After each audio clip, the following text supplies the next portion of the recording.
Swastiastu. Assalamualaikum warahmatullahi wabarakatuh. Namo Buddhaya, salam sejahtera bagi kita semua. Perkenalkan, saya Dr. Cekodastri Yuliandari Krisnawardani, M. Biomed, spesialis penyakit dalam. Adalah salah satu dosen di program studi ilmu penyakit dalam Fakultas Kedokteran Universitas Udayana. Video ini bertujuan untuk memenuhi salah satu persyaratan sertifikasi dosen di tahun 2023, yaitu pernyataan diri dosen dan unjuk kerja Tridharma Perguruan Tinggi atau yang dikenal dengan istilah PDD UK-TPT, khususnya pada aspek pengajaran. Penjelasan saya akan dimulai dengan informasi umum untuk mata kuliah yang saya ampu, yaitu Blok Alimentari dan Hepatobiliary System dan Disorder. Mata kuliah ini adalah mata kuliah wajib di semester 4 pada program studi Sarjana Kedokteran dan Profesi Dokter di Fakultas Kedokteran Universitas Udayana. Perkuliahan akan dilangsungkan sebanyak 12 pertemuan secara hybrid, yaitu secara luring dan daring, di mana untuk pertemuan online kami menggunakan aplikasi Webex yang sudah disediakan oleh Universitas Udayana. Mata kuliah ini menganut metode Student Center Learning, sehingga mahasiswa diharapkan untuk dapat aktif dalam diskusi kelompok ataupun dalam forum yang dilaksanakan secara offline ataupun online. Berikut adalah RPS, Rencana Pembelajaran Semester, Blok Alimentari dan Hepatobiliary System dan Disorder, dengan kode mata kuliah KSN 41902 dengan bobot 4 SKS. Dapat dilihat di sini, saya Dr. Cekodastri Yuliandari merupakan salah satu dosen pengampu mata kuliah dari 19 dosen pengampu lainnya. Pada mata kuliah atau blok alimentari ini, mahasiswa akan diajarkan agar mampu untuk memahami fungsi fisiologis dari sistem pencernaan dan sistem hepatobiliari terhadap proses patologis pada sistem tersebut. Mahasiswa juga diajarkan agar mampu melakukan serta menginterpretasikan hasil dari pemeriksaan fisik, pemeriksaan laboratorium, dan pencitraan yang dapat menunjang diagnosis dari gangguan sistem pencernaan dan hepatobiliar. Mahasiswa juga diajarkan untuk dapat menegakkan diagnosis dan mengelola atau melakukan tata laksana pada pasien dengan gangguan sistem pencernaan dan hepatobiliari, serta melakukan proses referral pada pasien yang lebih kompleks, serta mampu melakukan edukasi pada pasien, keluarga, dan masyarakat tentang gangguan pada sistem ini, serta mengetahui cara pencegahannya. Adapun yang menjadi capaian pembelajaran pada lulusan kami adalah mahasiswa mampu bersikap sebagai seorang dokter yang memiliki profesionalitas yang tinggi, mampu menerapkan ilmu kedokteran dalam mengelola masalah kesehatan secara holistik dan komprehensif, mampu bekerja sebagai seorang dokter sesuai dengan standar kompetensi dan kewenangannya, mampu berkomunikasi secara efektif kepada pasien dan keluarga, masyarakat, dan mitra kerja, mampu melakukan prosedur diagnosis, prosedur penata laksanaan yang holistik dan komprehensif, masalah kesehatan masyarakat secara umum sesuai dengan kewenangannya, mampu melakukan pengelolaan masalah kesehatan pada tingkat individu, keluarga, maupun masyarakat. Mata kuliah ini juga memiliki capaian pembelajaran mata kuliah atau CPMK, yaitu mampu menerapkan prinsip-prinsip pembelajaran yang berpusat pada mahasiswa, mampu menjelaskan prinsip-prinsip alimentari dan hepatobiliary disorder, mampu memahami konsep dasar penyakit, diagnosis, tata laksana, serta pencegahan yang berkaitan dengan sistem alimentari dan hepatobiliary yang sesuai dengan standar kompetensi dokter Indonesia, mampu mendemonstrasikan dan menjelaskan kasus tertentu yang berhubungan dengan sistem alimentari dan hepatobiliari melalui komunikasi oral dan tertulis yang efektif dalam bentuk student project dan presentasi kasus, mampu menerapkan prinsip-prinsip belajar sepanjang hayat, dan mampu menggunakan akses dan memanfaatkan sistem e-learning yang telah disediakan Universitas Udayana dalam proses pembelajarannya, mampu menindaklanjuti pasien-pasien di bidang penyakit alimentari dan hepatobiliari yang memerlukan perawatan rawat jalan dengan komprehensif.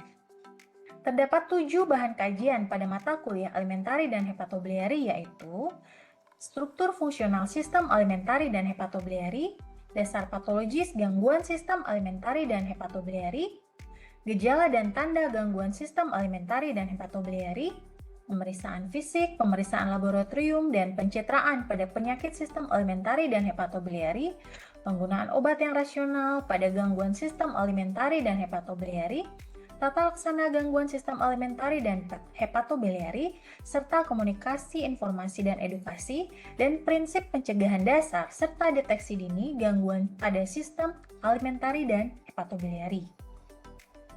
Adapun bentuk atau metode pembelajaran pada blok ini ada dua, yaitu secara online dan face-to-face.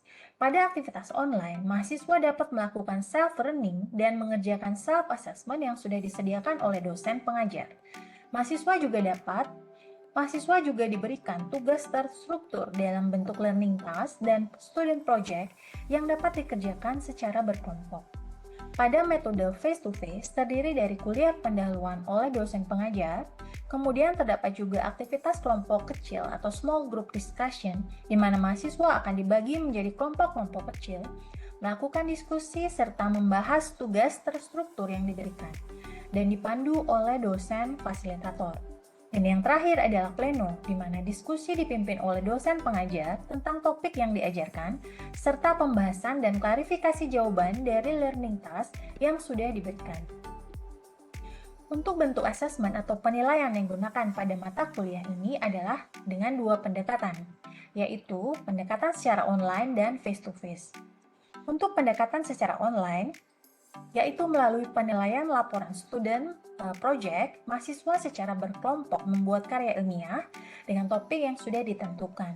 Kemudian dalam pembuatannya, mahasiswa akan dibimbing oleh dosen fasilitator. Hasil dari karya ilmiah tersebut akan dipresentasikan oleh mahasiswa dan diupload ke YouTube, kemudian akan dinilai oleh dosen evaluator. Penilaian juga dapat dilakukan melalui pemberian kuis yang dapat diakses melalui media portal yang sudah disediakan oleh Universitas Udayana, yaitu OASE, Online Academic Service for E-Learning, yang dapat diakses oleh semua mahasiswa yang terdaftar pada mata kuliah tersebut. Melalui OASE, mahasiswa juga dapat mengakses materi, referensi, dan video yang diberikan oleh dosen pengajar, serta dapat digunakan sebagai forum diskusi. Sedangkan untuk asesmen melalui face-to-face dapat dilakukan dengan observasi dan presentasi. Proses penilaian pada mata kuliah ini dibagi menjadi dua, yaitu penilaian secara formatif dan sumatif. Penilaian formatif terdiri dari nilai kuis dengan bobot 15%, nilai student project dengan bobot 10%, dan nilai small group discussion dengan bobot 15%. Nilai sumatif didapatkan dari hasil ujian akhir yang dilakukan pada akhir mata kuliah dengan bobot 60%. Untuk dapat lulus mata kuliah ini, maka nilai minimal yang harus diperoleh oleh mahasiswa adalah 65. Berikut adalah grading scale atau konversi nilai dari angka ke huruf. Nilai 80 sampai 100 akan dikonversi menjadi nilai A. Nilai 70 sampai kurang dari 80 akan dikonversi menjadi nilai B, dan seterusnya. Berikut ini adalah jadwal mengajar saya pada blok ini. Topik yang saya berikan adalah tentang reflux esofagitis dan hepatitis B. Selanjutnya, saya akan menampilkan video pelaksanaan pengajaran yang telah saya lakukan bersama mahasiswa secara daring.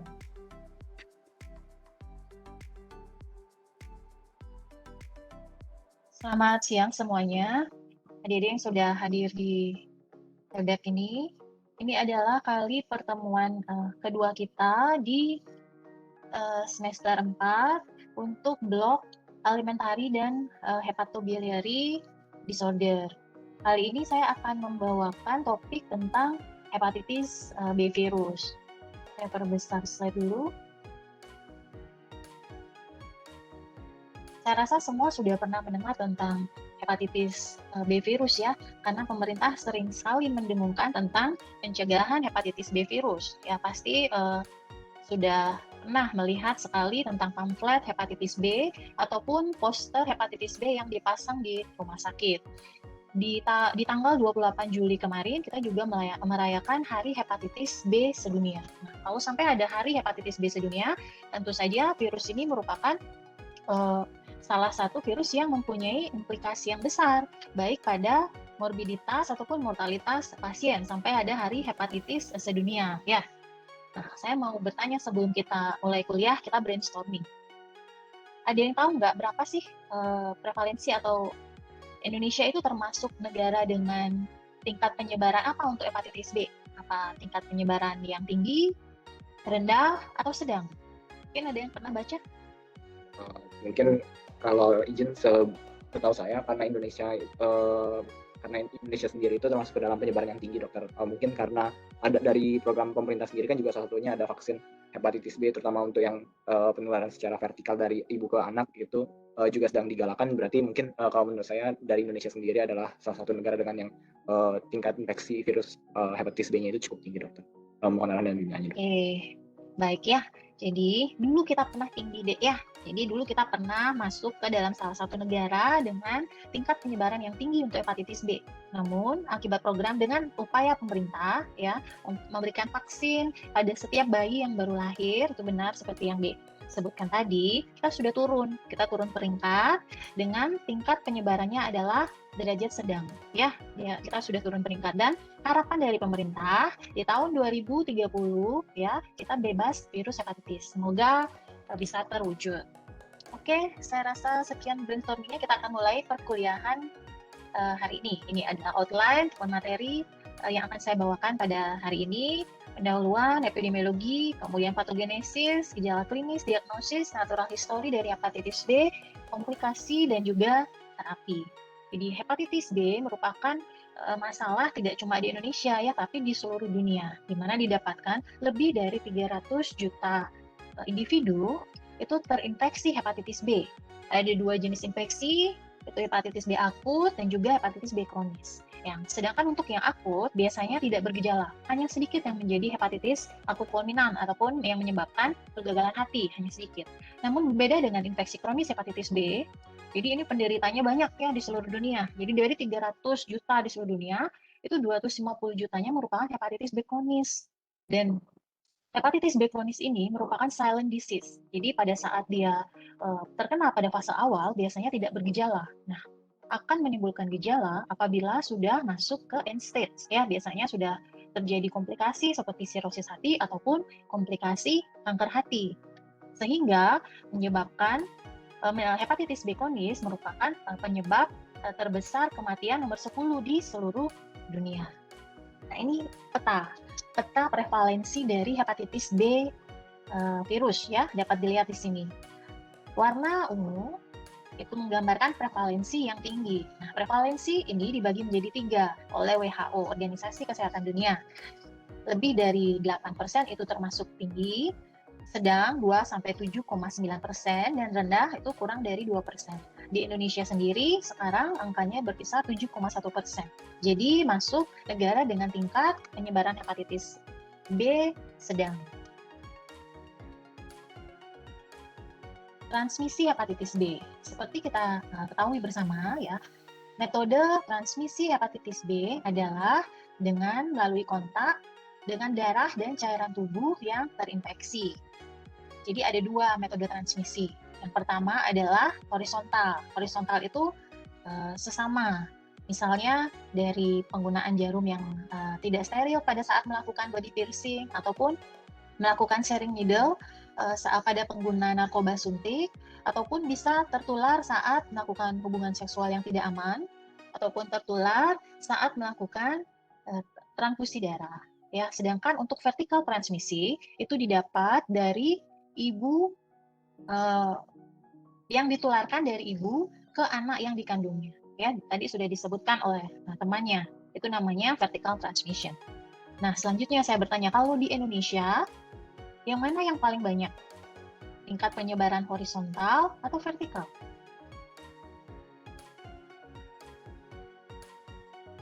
Izin menjawab, dokter. Horizontal, iya, dokter. silakan.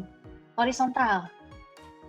Jadi kalau untuk negara endemis ya, tingkat untuk metode penularan yang terbanyak adalah vertikal ya, dari ibu ke bayi yang dikandungnya ya. Jadi transfusi vertikal yang paling banyak, tidak cuma di Indonesia, misalnya di Cina dan di negara Asia lainnya. Vertical transmission merupakan modus transmisi utama pada negara endemis.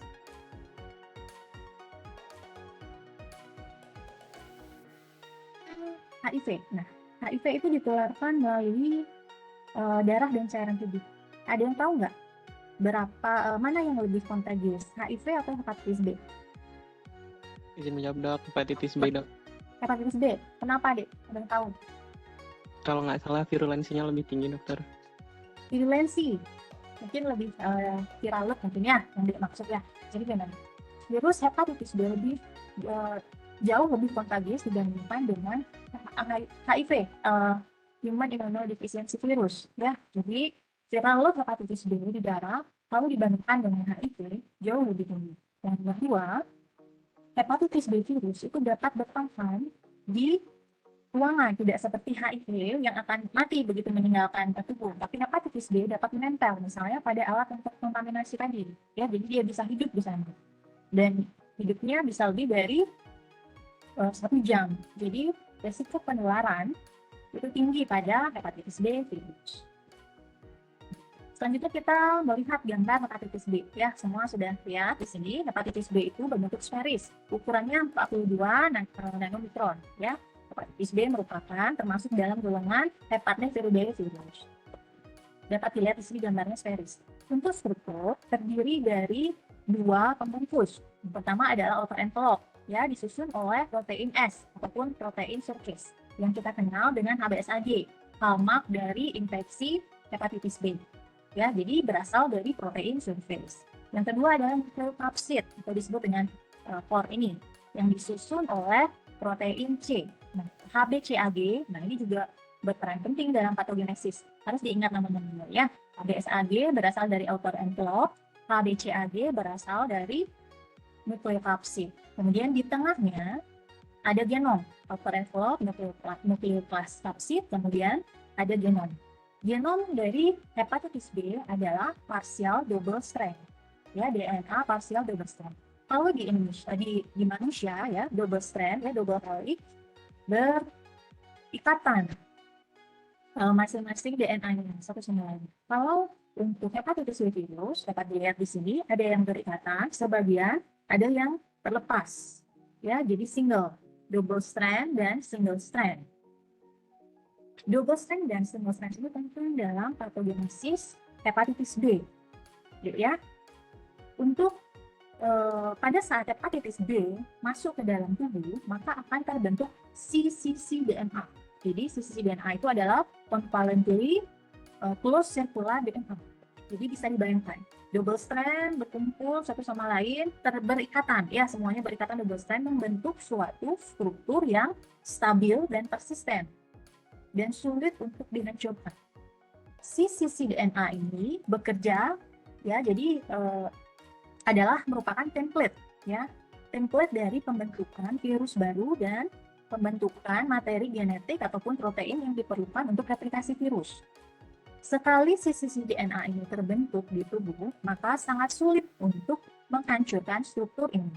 Yaitu kenapa hepatitis B kronis sangat sulit untuk dieradikasi, ya. Saya rasa itu merupakan slide terakhir saya. Terima kasih atas perhatiannya, dan ini adalah random task yang akan dibahas dalam sesi small group discussion. Dan nanti untuk materi dapat dilihat pada OASE, dan juga untuk quiz sesi ini, quiz perkuliahan ini dapat diakses melalui OASE. Oke, mungkin ada 1-2 pertanyaan.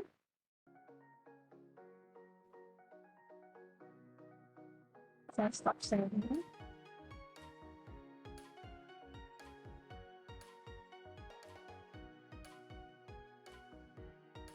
Gimana boleh ada 1-2 pertanyaan, walaupun nanti akan ada pleno terkait kuliah ini. Mungkin sebelum menuju pleno, ada yang ingin bertanya?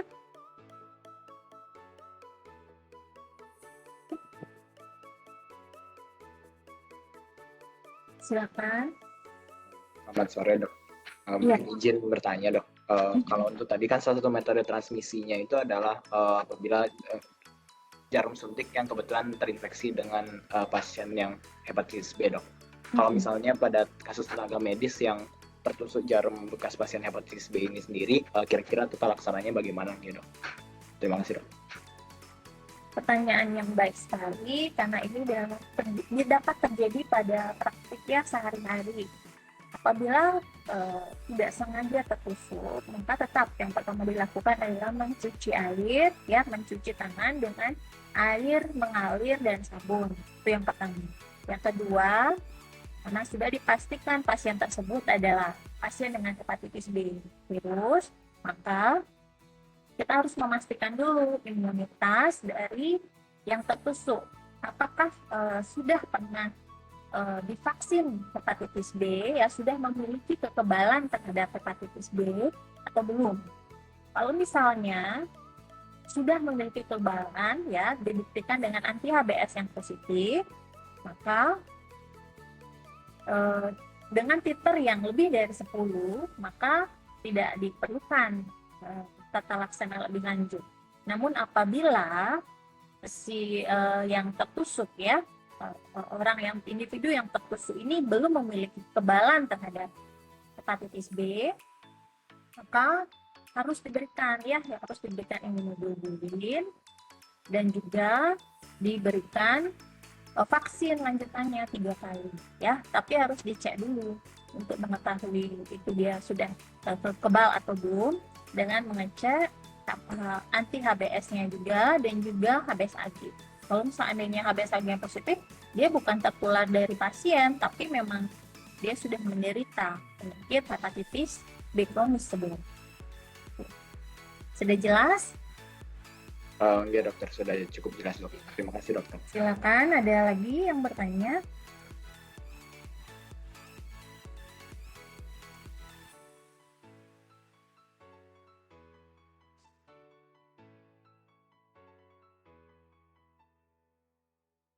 Silakan, Dek.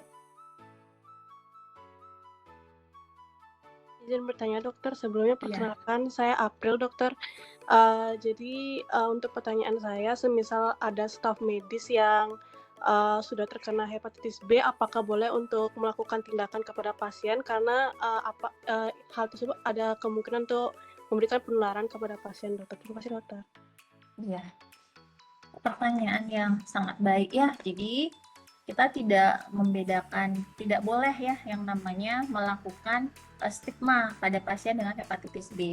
Tapi tentu saja petugas kesehatan tersebut memiliki resiko untuk menularkan kepada pasien, ya. Misalnya pada saat melakukan tindakan, kemudian dia bisa menularkan. Jadi tenaga medis tersebut harus diperiksa dulu, ya, dia masuk ke fase mana.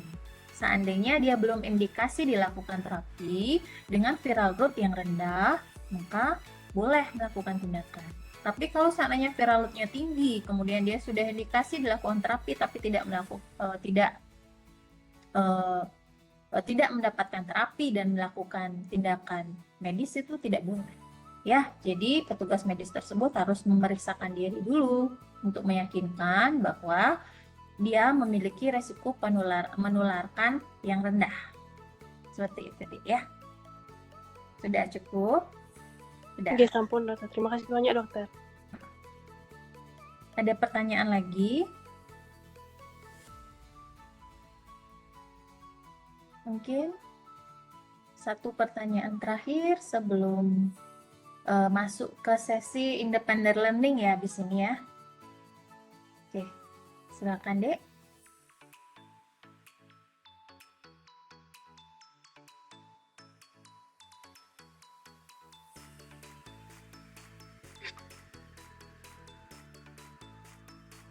Sudah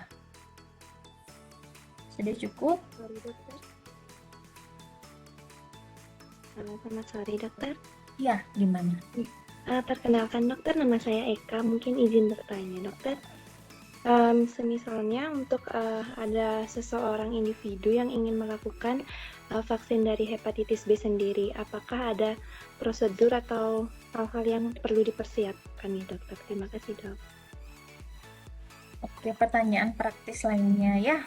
Ini terkait dengan pertanyaan yang pertama tadi. Jadi, sebelum melakukan vaksin, maka harus dicek dulu statusnya. Yang pertama adalah status hepatitis B lewat pemeriksaan HBsAg. Selanjutnya adalah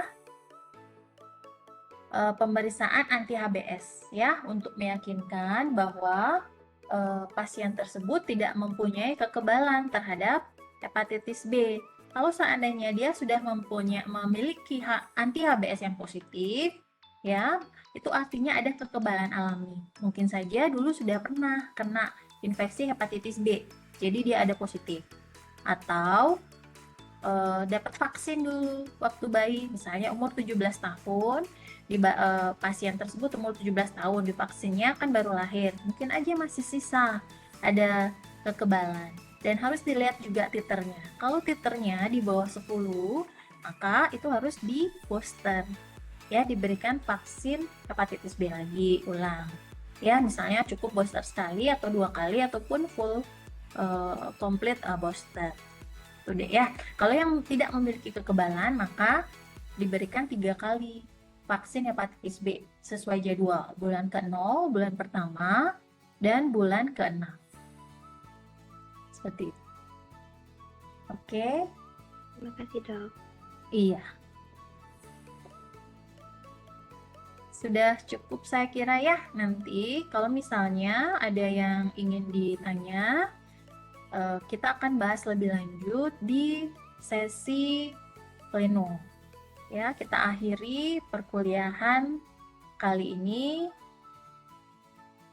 Selamat siang dan selamat belajar. Terima kasih. Selamat siang.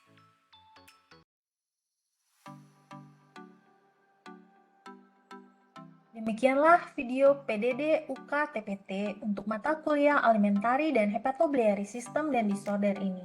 Semoga dapat memberikan gambaran tentang pengajaran yang telah saya lakukan.